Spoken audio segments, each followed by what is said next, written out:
આજે આપણે થોડાક સૂત્રો જોઈએ. તો જો પરીક્ષામાં આવા દાખલા પૂછાય છે કે જો x વત્તા 1 છેદમાં x બરાબર a હોય તો x વર્ગ વત્તા 1 છેદમાં x વર્ગ બરાબર કેટલા થાય? તો જ્યારે x વત્તા 1 છેદમાં x બરાબર a એટલે કે કોઈ પણ સંખ્યા આપી હોય ત્યારે x વર્ગ વત્તા 1 છેદમાં x વર્ગ બરાબર શું થાય? તે સંખ્યા એટલે કે a નો વર્ગ માઇનસ 1 થાય.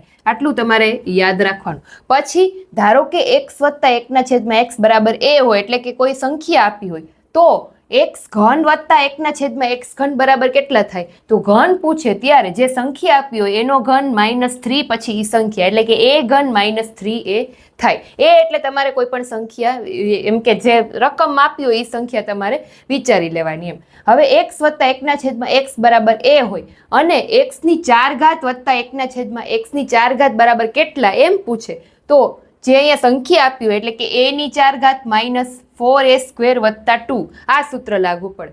જ્યારે x - 1 છેદમાં x બરાબર a હોય તો x વર્ગ વત્તા 1 છેદમાં x વર્ગ બરાબર a² વત્તા 2 થાય. x - 1 છેદમાં x બરાબર a હોય ત્યારે x ઘન -1 છેદમાં x ઘન બરાબર કેટલા થાય? તો કે a નો ઘન વત્તા 3a થાય.